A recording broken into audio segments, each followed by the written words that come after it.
positive mental health for me is a calmness, a state of mind, and just being calm within yourself and not troubled, so the mind can be still.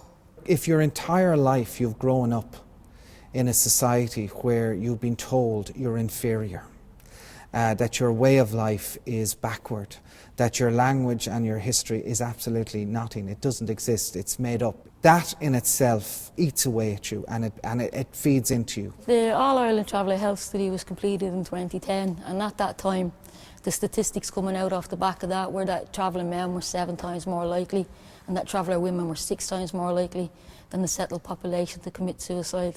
Since then, that's increased another 1 to 2% in the last decade, which is a horrific statistic. So we're now in and around the 8% times more likely for men and 7 times more likely for women.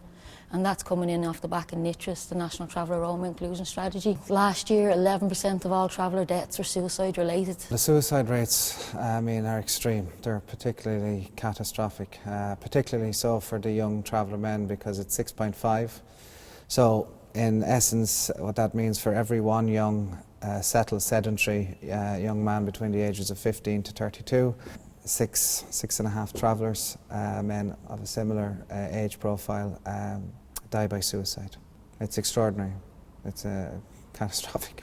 A lot of it have got to do with pride and not asking for help. That is one of the main problems we have, you know. We would argue that identity and mental health and cultural identity and mental health are wrapped up in one. In the first initial weeks of the Irish Free State, you could argue that travellers became the first other. There's records from the urban district councils, from local authorities all over the country, backed up with landowners and so forth, calling for the removal of these bands of gypsies in fear that they may cause epidemics. And that continued right through the 1920s, right through the 30s, 40s and 50s. We now see from 61 and the publication of the Commission on Itinerancy in 1963, we see a centralised government deciding they were going to remove travellers from the Irish environment through an assimilation absorption policy.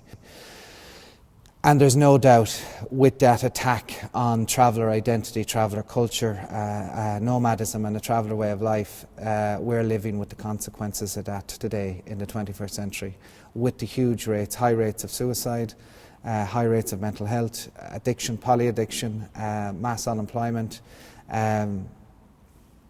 It's all there. It's really worrying that there's still so many residual kind of negative effects and impacts on travellers in terms of their well-being and their mental health from the greater mainstream society. Discrimination, it plays a big part in it, to be honest. It affects a person by not being able to be themselves, sometimes trying to hide their identity, which they shouldn't have to, and being afraid. Really, that's what the discrimination does. And you're that much put down, that many times you feel it. And it's hard to get up and fight it, so it causes a lot of problems for depression and a lot of people staying isolated and staying alone. I'm a traveller myself, and in my days I've experienced a lot of discrimination. I feel sometimes that I go into shops that security is kind of too near to me and they're following me and they're watching me and they don't trust me. Now, go back a good few years ago, if that was done to me, and being honest with you, I would kind of get very angry and I kind of flip out about it. But now that I'm older, if I felt that I was followed around and I know that I'm doing nothing wrong, I would send for the manager of the shop and I'd explain my case. But being a traveller, I'd say nearly every day that you would get discriminated, you know what I mean? You feel that people don't trust you, they're trying to take you down to a little size. To days then that it just wouldn't bother you, and but it of course it would hurt you. It's a bit unfair, to be honest, because the name of a traveller is on us, or because we travel the world or something like that, or we do things from years ago or stuff like that, like travelling, staying in caravans or stuff like that. I don't think it's fair, to be honest, to be frowned on for being a traveller, but I don't let it get to me. Like, my daughter went down the village now. We were years in this village. And she went into the premises down the village just to go to the toilet. And he said that those toilets wasn't for our kind. If your well-being as a person, if your kind of worth as a person has been chipped away at and chipped away at and chipped away at, through different systems your whole life, whether it be through education or through experiences within the healthcare system or greater experiences at large with the kind of state institutions, it can be very difficult to maintain a positive sense of self. Trying to get to these services and things, I think if there's a bit of discrimination there, it just blacks them out totally. It turns the traveller person away from receiving any kind of help then, because they feel that they're being judged and they're being not accepted rightly, you know. The Irish state, up until very recently, refused to acknowledge the ethnic identity of travellers, refused to acknowledge the historical nomadic element of travellers at a state level. Now, it's only happened in 2017 that they've finally acknowledged ethnicity. You can see from international research that when a people have been targeted consistently and with such venom from a dominant, the so-called dominant norm, that impacts both at a collective level within the community but at an individual level. And there's no doubt that when you have cultural erosion and cultural denial, that has a huge impact on your own self-esteem at a personal level. But an awful lot needs to be done in terms of traveller mental health. It's an absolute crisis at the minute. It's a desperately sad situation. I think it's residual of how the state and the legal systems and the institutions have dealt with travellers over the years. The state needs to say, we're going to work with you hand in hand and we're going to come up with a solution. So affirmative action programs, reparations, recognition of the language, state recognition of the language. So therefore, if you have state recognition of the language, there needs to be investment in that. So to protect what's left and to promote and preserve all of that. My view in terms of gender equality and its importance really in promoting positive health would be quite strong. I'd be a feminist. I wouldn't be afraid of that word. It'd be all about supporting the women, enabling the women and empowering the community through that. There's this image of travellers being this kind of anachronistic or backward, very macho society. And to some extent that is the case. There is an element of that. I'd like women to speak up more for themselves and get out there looking for work. They're not just housewives, they have a life themselves. Just encourage them. They have to do the cleaning, the cooking, take care of bills. It's a lot like. I think the women do have a lot to deal with on their plate, to be honestly. I think that the women takes all the pressure. It takes too much pressure, to be honest. It should be halfway even, like. But I have to say, my husband, he can be at times, he can be good help. And my brother's was very good. And he didn't give a care what another travelling person had called them or what another travelling man had called them. They were very, very clean. They'd help their wives to brush up and wash up, and even if they had to go down to make tea. Just communicate together, like, and do things together. It shouldn't have to be on one person. Both people should take a part.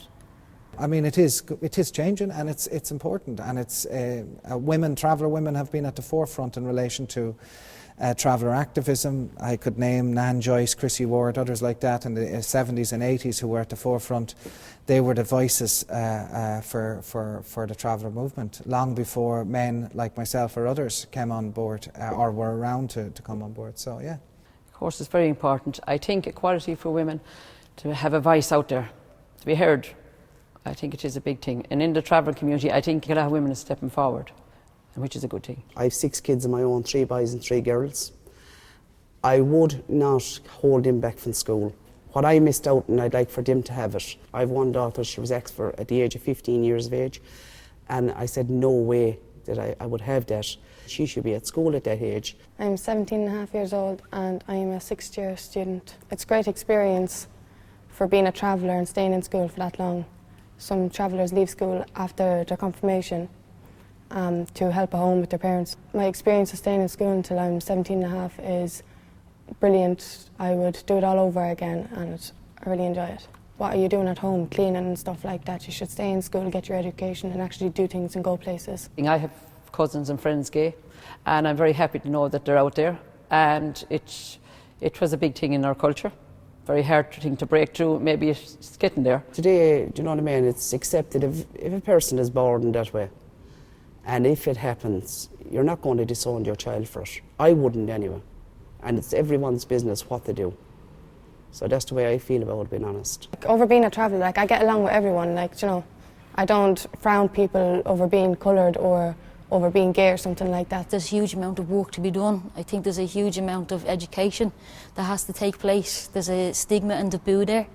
There's a silence, but we're getting there, and it's only through education and through sharing those kind of personal stories where we can remove the kind of stigma, the taboo, and challenge the discrimination in and around LGBTI traveller people.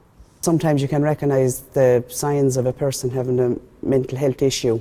I've been there myself through my husband, but when we go out as primary healthcare workers talking to travellers, I can tell them about my own husband's issue. Do you know what I mean? We can support them by talking to them. Promote health issues to families, travellers' families. We'll be in office of a Tuesday, and Wednesday and Thursday we do outreach. We talk about mental health, we talk about heart, we talk about diabetes, and that is our role as a primary healthcare worker. Things like getting medical cards, things like calling out and reading their appointments, because you do have to gain their trust.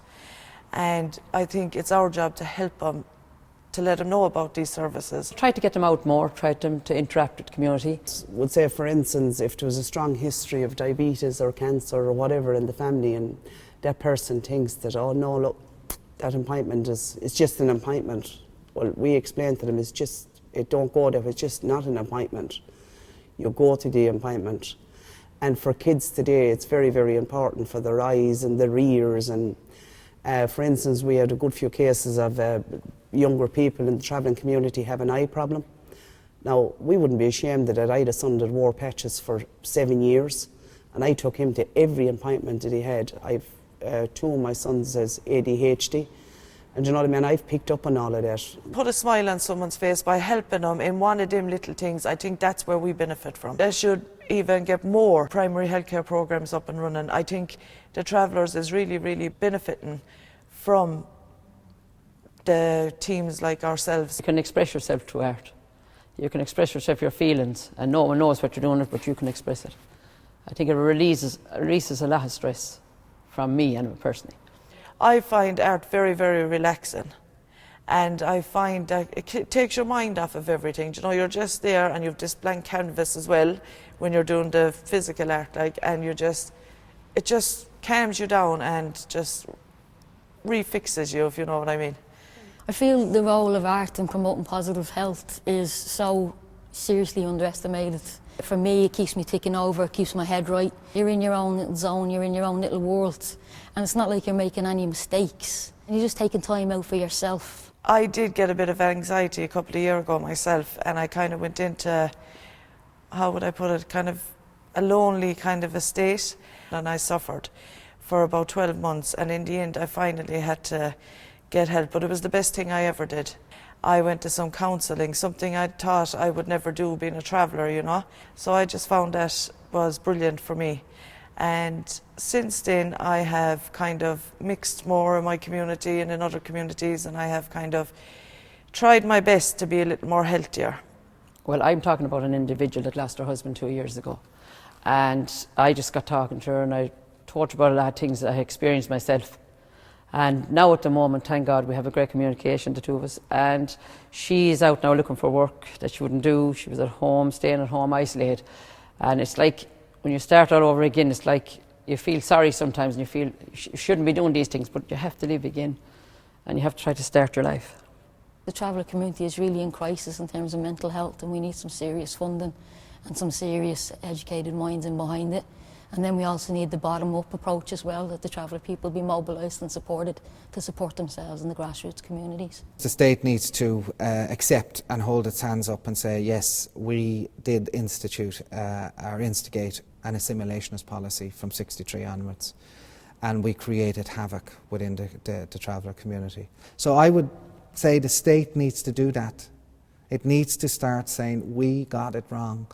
Now we're going to try and fix, but we want to do it in partnership with the traveller community.